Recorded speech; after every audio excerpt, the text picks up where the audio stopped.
Bharatiya Janata party की ओर से इस प्रेस वार्ता एवं बाइट को आयोजित किया गया है। सबसे पहले सेना का अपमान, सुरक्षा बलों का अपमान, आतंकी मेरे भाईजान, क्या यही कांग्रेस पार्टी की बन चुकी है पहचान? क्या यही इंडिया अलायंस की बन चुकी है पहचान? मित्रों, हमें पता है कि कांग्रेस पार्टी का एक लंबा और पुराना चरित्र और डीएनए रहा है। They have a long history, जहां पर उन्होंने दल हित को देश हित के ऊपर और वोट बैंक नीति और अपने वोट बैंक की सुरक्षा को राष्ट्र नीति और राष्ट्रीय सुरक्षा के ऊपर हमेशा रखा है।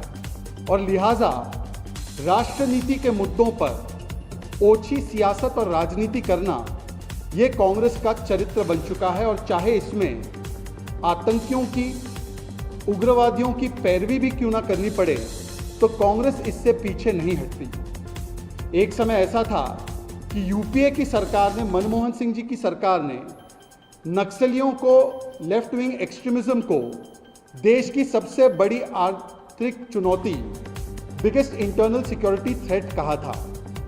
उस समय पर आपको ये बयान डॉक्टर मनमोहन सिंह जी का याद भी होगा। छत्तीसगढ़ में तो कांग्रेस पार्टी के तमाम जो सर्वोच्च छत्तीसगढ़ के नेता थे, उनको एक आतंकी हमले में नक्सलियों ने मारकर वहां की पूरी कांग्रेस की इकाई को समाप्त कर दिया था। परंतु आज जब वही कांग्रेस पार्टी, जब छत्तीसगढ़ में सुरक्षा बलों को, सिक्योरिटी फोर्सेस को एक बड़ी सफलता प्राप्त होती है और नक्सलिज्म के खिलाफ, आतंकवाद के खिलाफ एक बड़ी चोट हमारी सुरक्षा बल करती है, तब सुरक्षा बलों का स्वागत और सत्कार करने के बदले, उनको सराहने के बदले, कांग्रेस पार्टी आतंकियों को, नक्सलियों को, उग्रवादियों को शहीद कहती है और सेना और सुरक्षा बलों के कार्रवाई पर प्रश्न चिन्ह खड़े करके उनके मनोबल पर कुटाराघात और चोट करती है। Today when we have seen a very important operation that has taken place in Chhattisgarh, where 29 Naxalites, terrorists were eliminated by the security personnel, and this was indeed a big achievement for the security forces. Instead of coming out and welcoming the security forces, their action, today the Congress party has done what is expected of them, but unthinkable, that they come out and they claim that the Atankwadis, the Ugravadis, the Naxalites are essentially martyrs, and they raise question marks on the bravery of our security forces. मैं आगे बढ़ूं उससे पहले मैं आपको वो बयान सुनाना चाहता हूं जो कांग्रेस पार्टी के अधिकृत मंच से, कांग्रेस पार्टी की अधिकृत राष्ट्रीय प्रवक्ता, जिनका वैसे तो वो सीरियल ऑफेंडर है, कंगना रनौत से लेकर मंडी के लोगों के अपमान तक, देवभूमि के अपमान तक उनका एक लंबा चरित्र रहा है। परंतु सुनिए उन्होंने क्या बयान दिया और शब्दशः ये देखिए कि आतंकी मेरे भाईजान ये कैसे बनी कांग्रेस की पहचान। सुनिए। मैं इस पे कोई राजनीति नहीं करना चाहती हूँ। मुझे लगता है इसकी बिल्कुल गहन जांच होनी चाहिए और सब लोग जो शहीद हुए, हमारे सुरक्षाकर्मी भी कुछ घायल हुए, उन सबको हमारी संवेदनाएं हैं और कोई राजनीति का सवाल नहीं। आपको पता है कि कल के ऑपरेशन में, जैसे गृह मंत्री जी ने भी बताया, लगभग 29 नक्सली आतंकवादी मारे गए। उसमें हमारे 3 या 4 जो सुरक्षा बल के हमारे वीर हैं, उनको भी चोटें पहुंची। तो मरने वालों की तादाद में केवल नक्सली है और कोई सुरक्षा बल से कोई नहीं है। और ये वो नक्सली है जिन पर आप ही के समाचार चैनलों से पता चला है 25 लाख का इनाम है, किसी पे और कुछ इनाम है। किस प्रकार से उनके पास AK-47, इंसास और बड़ी बड़ी मशीन गन्स और राइफल्स थी, ये सारी चीज़ें भी बरामद हुई है। परंतु कांग्रेस पार्टी अधिकृत रूप से कहती है कि इस पूरे ऑपरेशन की, जिसमें सुरक्षा बलों को सफलता प्राप्त हुई, इसकी गहन जांच होनी चाहिए। और वो जो सब लोग शहीद हुए हैं, मतलब आतंकियों के लिए वो कह रही है, नक्सलियों के लिए कह रही है कि जो नक्सली शहीद हुए हैं उनके प्रति हम अपनी संवेदना प्रकट करते हैं। मैं आज कांग्रेस पार्टी से पूछना चाहता हूं नक्सली में आपको शहीद नज़र आता है और जो सेना के हमारे शूरवीर हैं उनमें सड़क का गुंडा याद आता है। आपको याद होगा कि इसी कांग्रेस पार्टी ने इसी अधिकृत मंच से उनके अधिकृत नेताओं के द्वारा बिपिन रावत जी, जो देश के पहले सीडीएस थे, उत्तराखंड और गढ़वाल की जान और शान माने जाते हैं, ऐसे बिपिन रावत जी को सड़क का गुंडा कहने का महापाप इस कांग्रेस पार्टी ने किया। इस कांग्रेस पार्टी ने सेना के सेना प्रमुख को सड़क का गुंडा कहा, परंतु नक्सलियों को यह शहीद मानती है।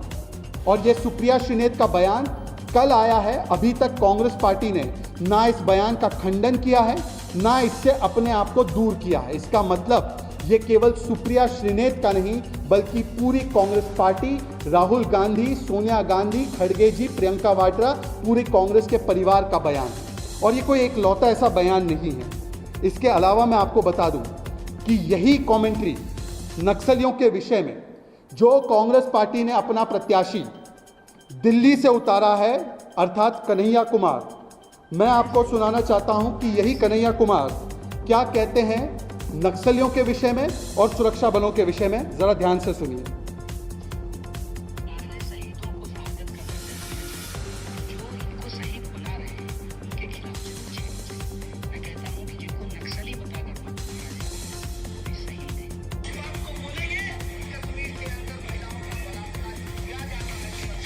मैं आपको पढ़कर सुनाता हूं उन्होंने क्या बोला। उन्होंने कहा कि जो नक्सलियों को शहीद कर रहे हैं उनके खिलाफ जंग छेड़ी जाए, मतलब सुरक्षा बलों के खिलाफ जंग छेड़ी जाए। ये वही कन्हैया कुमार है जिसने जेएनयू में किस प्रकार का कार्यक्रम आयोजित किया था अफजल गुरु के सम्मान में, और उसमें राहुल गांधी पहुंचे थे मैदान में।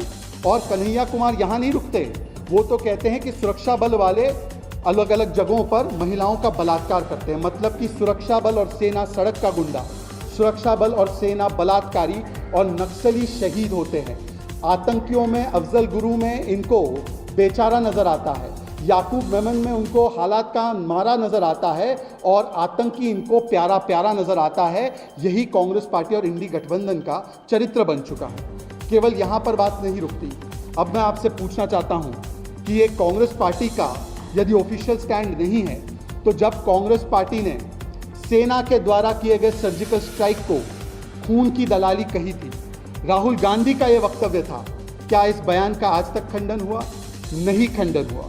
बालाकोट एयर स्ट्राइक जब किया गया तब कांग्रेस पार्टी के नेता दिग्विजय सिंह हो, नवजोत सिंह सिद्धू हो, उन्होंने कहा चील कौवे मरे, इसमें क्या सबूत है? क्या उस पर कोई कार्रवाई हुई? कोई कार्रवाई नहीं की गई। जब दिग्विजय सिंह जी ने 26/11 में जो हुआ हमला था उसको पाकिस्तान को क्लीन चिट देते हुए, पाकिस्तान के आतंकवादियों को, इस्लामिक जिहाद को संरक्षण देते हुए उन्होंने सारा का सारा मामला हिंदुओं पर डालने की चेष्टा की, क्या इस पर कोई कार्रवाई हुई? कोई कार्रवाई नहीं हुई। जब पुलवामा हमला हुआ तो पुलवामा पर चाहे अधीर रंजन चौधरी हो, चाहे रणदीप सुरजेवाला हो, राम गोपाल यादव जी हो, ममता बनर्जी हो, अलग अलग समय पर इन्होंने भी सुरक्षा कवच इस्लामिक जिहाद को दिया, पाकिस्तान को दिया, और भारत की एजेंसियों पर ही सवाल उठाने का, कुकर्म करने का काम इन्हीं कांग्रेस और इंडिया अलायंस के नेताओं के द्वारा हुआ। और यहाँ तक कि ओसामा जी भी कहा गया है कांग्रेस के नेताओं के द्वारा, हाफिज सईद जी भी कहा गया है कांग्रेस के नेताओं के द्वारा। कांग्रेस के महाराष्ट्र में जो मंत्री थे एमवीए की सरकार में, असलम शेख, उन्होंने बाकायदा याकूब मेमन के लिए, जो सुप्रीम कोर्ट द्वारा कन्विक्टेड थे, जिसको सुप्रीम कोर्ट ने रात में 2 बजे सुप्रीम कोर्ट के दरवाजे खोलकर सुनवाई की थी उसके लिए, उसको भी कहने का काम किया कि ये मासूम है। अफजल गुरु, जिसको सुप्रीम कोर्ट ने सजा मुकर्रर की थी, अफजल हम शर्मिंदा है, तेरे कातिल जिंदा है, इस प्रकार के बयानों के साथ खड़े रहने का काम, और टुकड़े टुकड़े मानसिकता रखने वाले गिरोह के साथ खड़े रहने का काम कांग्रेस पार्टी ने किया। और इसीलिए ये पूरे इंडी गठबंधन का ही चरित्र है। ये सुप्रिया श्रीनेत का अलग विषय नहीं है। सुप्रिया श्रीनेत ने तो बस वही चेहरा उजागर किया है जो पूरे इंडी अलायंस का चेहरा है। क्या ये सच बात नहीं है कि जब सिमी पर प्रतिबंध लगा तो आरजेडी और समाजवादी पार्टी ने अधिकृत रूप से सिमी को भटके हुए युवा कहते हुए उनके पक्ष में बयान दिया? क्या ये सच बात नहीं है कि जब 2012 में अखिलेश यादव जी की सरकार थी, तब कुछ आतंकियों को, जिन्होंने वाराणसी में अलग अलग जगहों पर सीरियल बॉम्ब ब्लास्ट किया था, उनको छोड़ने का प्रयत्न किया गया, तब हाईकोर्ट ने 2012 में हाईकोर्ट ने कहा कि आज आप आतंकियों को छोड़ रहे हैं, कल क्या आप इन आतंकियों को पद्मश्री अवार्ड देंगे। ये जस्टिस RK अग्रवाल और जस्टिस RSR मौर्य ने ये ऑब्जर्वेशन और फाइंडिंग दी थी और उनके निकलने को रोका था। आज मेरा केवल इतना ही सवाल है, ये आतंकियों का साथ इंडी और कांग्रेस के साथ क्यों? ये आतंकी के साथ रिश्ता क्या कहलाता है कांग्रेस पार्टी का, और खास करके नक्सलियों के साथ? ये अफजल बेचारा, ये हालात का मारा याकूब, ये नक्सल शहीद और सेना के प्रमुख सड़क का गुंडा, सेना की शूरवीरता, खून की दलाली, क्या आज स्पष्ट नहीं हो चुका है कि सेना को दो गाली, सुरक्षा बलों को दो गाली, ताकि मिले उनके हिसाब से एक प्रमुख वोट बैंक की ताली? तो क्या वोट बैंक की ताली लेने के लिए अब आतंकवादियों को भी शहीद बताया जाएगा? ये सवाल मैं अधिकृत रूप से पूछ रहा हूं और कांग्रेस पार्टी बताए, क्योंकि पिछले कुछ वर्षों में, इस विषय को समाप्त करते हुए केवल इतना कहना चाहता हूं कि पिछले 10 वर्षों में जो जीरो टॉलरेंस ऑन टेरर की पॉलिसी अपनाते हुए मोदी सरकार के तहत नक्सलिज्म और लेफ्ट विंग एक्सट्रीमिज्म पर जो कठोर कार्रवाई हुई है, तो इसमें नक्सली हिंसा 70% से गिरी है। सिविलियन डेथ्स इन नक्सली प्रभावित इलाकों में 85% पिछले 10 वर्षों में गिरी है। सिक्योरिटी फोर्सेस की डेथ्स, उनकी हत्याएं जो की जाती है, जो असलियत में वो सिक्योरिटी फोर्सेस शहीद माने जाते हैं, उनकी डेथ्स जो है 72% से गिरी है। नक्सली प्रभावित जिले जो पहले 96 होते थे, वो गिरकर सिमट कर अब 45 डिस्ट्रिक्ट्स तक आ चुके हैं। और जो पिछले कुछ महीनों में हमारी छत्तीसगढ़ की सरकार आई है, उस छत्तीसगढ़ की सरकार के तहत और केंद्र की सरकार के तहत जो कार्रवाई हुई है, तो अभी तक 80 नक्सलियों को खत्म किया गया है, एलिमिनेट किया गया है, और लगभग 125 नक्सलियों को गिरफ्तार किया गया है और 150 नक्सलियों ने सरेंडर किया। जब कांग्रेस की छत्तीसगढ़ की सरकार थी तो उनका क्या रुख और रवैया था, आप आंकड़ों से ही देख सकते हैं। और कांग्रेस की सरकार जब थी तब left wing extremism, red corridor कितना छाया हुआ था, ये भी आप देख सकते हैं। और आज उसी नक्सलियों की पैरवी कर रहे हैं कांग्रेस पार्टी के लोग, क्योंकि जब चुनाव हार रहे हैं तो मोदी विरोध में आज आतंकियों के साथ, उग्रवादियों के साथ खड़े रहने में भी उनको कोई संकोच महसूस नहीं हो रहा। दूसरा विषय मित्रों, अभी मैंने आपको बताया कि अब तो राहुल गांधी जी ने शुरू किया था मुंबई में शक्ति के अपमान से। उसके बाद आपने देखा कि युवा शक्ति और नारी शक्ति का अपमान कांग्रेस के नेताओं ने किया।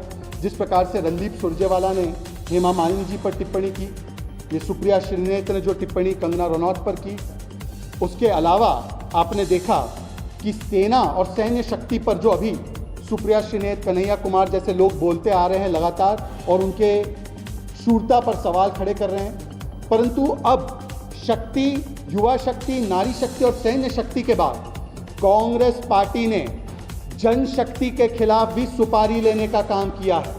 ये अति महत्वपूर्ण विषय है जिसको मैं आपके समक्ष रख रहा हूं। कल आपके समाचार चैनलों ने सब जगह बताया है कि कांग्रेस के इंडी अलायंस और उनके साथी JMM के एक बहुत बड़े नेता नजरुल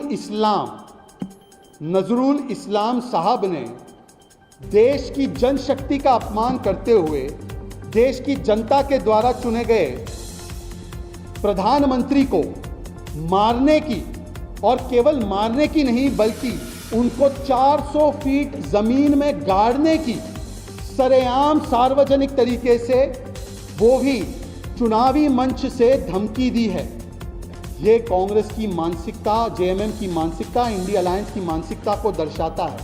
और ये जो गाली गलौज, अपमान, धमकी की राजनीति है, ये कोई संयोग नहीं है, ये सोचा समझा प्रयोग है।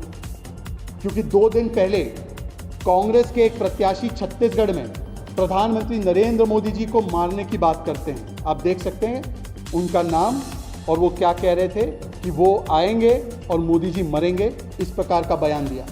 उससे एक दिन पहले चरणदास महंत जो कांग्रेस पार्टी के वरिष्ठ नेता है छत्तीसगढ़ में, वो कोट अनकोट कहते हैं कि प्रधानमंत्री को लाठी से मारने वाला कोई चाहिए।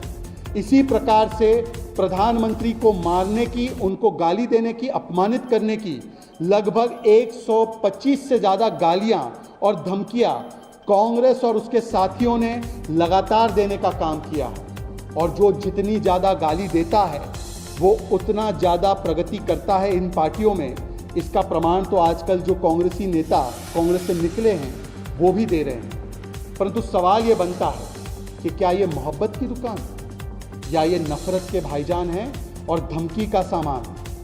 जो नजरुल इस्लाम ने कहा या जो कांग्रेस के नेता कहते हैं कि मोदी हिटलर की मौत मरेगा, कब्र खुदेगी मोदी की, मोदी डैश डैश की मौत मरेगा, गंगू तेली नीच भस्मसूर, तू चाय बेच, तेरा परिवार कौन सा है, जिस प्रकार से मोदी जी को मारने की बातें कर रहे हैं, इसका मतलब साफ है कि इंडी अलायंस और कांग्रेस पार्टी, क्योंकि उनके पास मोदी जी के मिशन और विजन के खिलाफ बोलने के लिए कुछ नहीं बचा, तो फ्रस्ट्रेशन में आकर अपने करप्शन और अपने फैमिली डायनेस्टी प्रोफेशन को बचाने के लिए अब वो politics of abuse and politics of disturbance पर आ चुके हैं।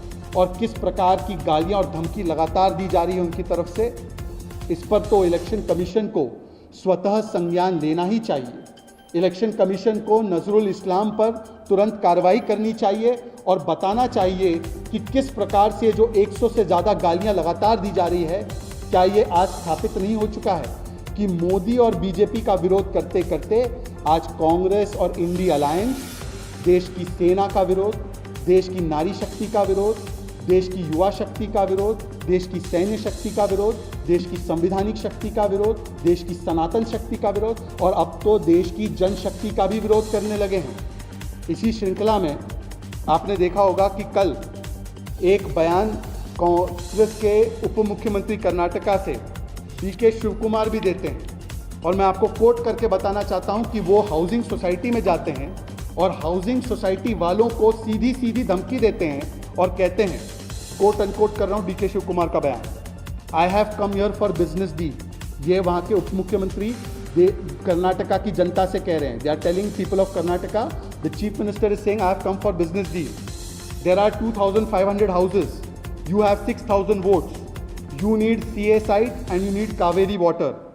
If I get this done, what will you give to me? इसका मतलब ये था कि अपने भाई के लिए वोट मांगने के लिए वो कह रहे हैं कि मुझसे सौदा करो, यदि आप मुझे वोट देंगे, मेरे भाई को वोट देंगे, तब मैं आपका ये काम करूँगा। क्या एक उप मुख्यमंत्री, क्या एक सरकार इस प्रकार से सौदेबाजी करेगी? क्या ये सरकार का दायित्व नहीं है कि जो वहाँ के निवासी है उनकी मूलभूत समस्याओं को पूरा किया जाए? उसको करने के बदले, अपना संवैधानिक दायित्व निभाने के बदले कांग्रेस के नेता और सबसे बड़े नेता उस राज्य में जाकर जनता को धमकाते हैं, जनता को बोलते हैं कि या तो आप मुझे वोट करो और अगर नहीं करोगे तो मैं आपका काम नहीं करूंगा। और केवल एक बार नहीं, इससे 2-3 दिन पहले डीके शिवकुमार का दूसरा बयान, मेरे भाई के लिए वोट करो वरना वाटर सप्लाई नहीं मिलेगा और एनओसी नहीं मिलेगी।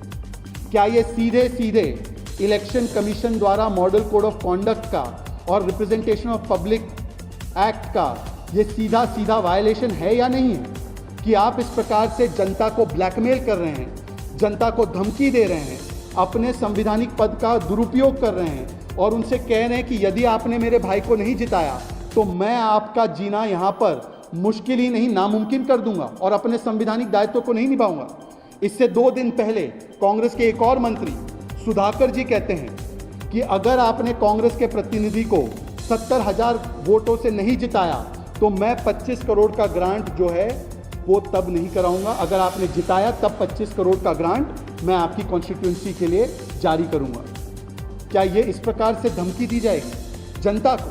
मतलब जनता के प्रतिनिधि प्रधानमंत्री मोदी को मारने की धमकी और जनता को डायरेक्टली धमकी कि या तो वोट दो या तो आपके मूलभूत बुनियादी काम नहीं किए जाएंगे। इलेक्शन कमीशन को तुरंत प्रभाव से इन बयानों का भी स्वतः संज्ञान लेते हुए इस पर कठोर से कठोर कार्रवाई करते हुए डीके शिवकुमार और कांग्रेस के कर्नाटका के तमाम उन मंत्रियों पर न केवल कार्रवाई करनी चाहिए परंतु उनको चेतावनी देनी चाहिए कि क्योंकि आप काम नहीं करते और अंततः जनता को ब्लैकमेल करते हैं कि यदि काम करवाना चाहते हो तो मेरे भाई को वोट दो, इस प्रकार की इलेक्टोरल मैल प्रैक्टिस पर तुरंत उनको कार्रवाई करनी चाहिए। इन तमाम सवालों पर कांग्रेस पार्टी और इंडी के नेता एक करके एक जवाब दे, ये मेरी उनसे अपेक्षा है। धन्यवाद। मुझे लगता है कि धीरे धीरे ऐसी स्थिति निर्माण हो रही है कि लोगों को लगने लगा है कि हमारा गुनाह क्या है पश्चिम बंगाल में। क्या एक हिंदू अपनी रामनवमी की शोभा यात्रा भी नहीं निकाल सकता वहाँ पर बिना हिंसा का शिकार हुए? वहाँ पे ना ईडी की टीम सुरक्षित, ना एनआईए की टीम सुरक्षित, ना वहाँ पे सांसद सुरक्षित, संदेश खाली की महिलाएं भी नहीं सुरक्षित। रामनवमी के पर्व पर जो राम राम जय श्री राम करते हुए हमारे भोले भाले मासूम जो हिंदू पर्व को मनाने वाले हिंदू भी नहीं सुरक्षित। तो सुरक्षित कौन है पश्चिम बंगाल में? केवल संदेश खाली के अपराधी शाहजहां शेख और भ्रष्टाचार करने वाला टीएमसी का सिंडिकेट? क्या पश्चिम बंगाल में इस प्रकार की स्थिति निर्माण हो चुकी है? प्रतिवर्ष राजनीतिक हिंसा, रामनवमी का अवसर हो, चुनाव का अवसर हो, किस प्रकार से की जाती है, या पोस्ट पोल वायलेंस हो, और उसमें कौन शिकार होता है, ये हमने देखा है। और जब मुख्यमंत्री जी ऐसे बयान देंगी, पिछले वर्ष उन्होंने सारे दंगाइयों को क्लीन चिट देने वाला बयान दिया था रामनवमी के अवसर पर, अभी भी जो रामनवमी पे उन्होंने ट्वीट किया है, तो ऐसा प्रस्तुत किया जाता है कि उनके ट्वीट के द्वारा कि रामनवमी में जो रामनवमी को सेलिब्रेट करते हैं तो वो तो दंगाई होते हैं, और इसलिए उनको एक वार्निंग देनी पड़ती है कि आप जो है शांति बनाए रखिए। और जो दूसरे मजहब के त्यौहार होते हैं उनके लिए तो कहा जाता है कि ये अमन के दूत हैं, और जो भी ये कर रहे हैं ये तो शांतिप्रिय तरीके से कर रहे हैं। तो जब इस प्रकार का व्यवहार और मानसिकता होगी तो मुझे लगता है ये बहुत दुर्भाग्यपूर्ण स्थिति है जो पश्चिम बंगाल में देखने मिल रही है। इससे पहले भी आपने देखा है दुर्गा पूजा विसर्जन पर रोक और एक दूसरे धर्म के प्रोसेशन को जाने देना। तो इस भेदभाव के भाव के साथ यदि बंगाल की सरकार काम कर रही है तो ये अति दुर्भाग्यपूर्ण है।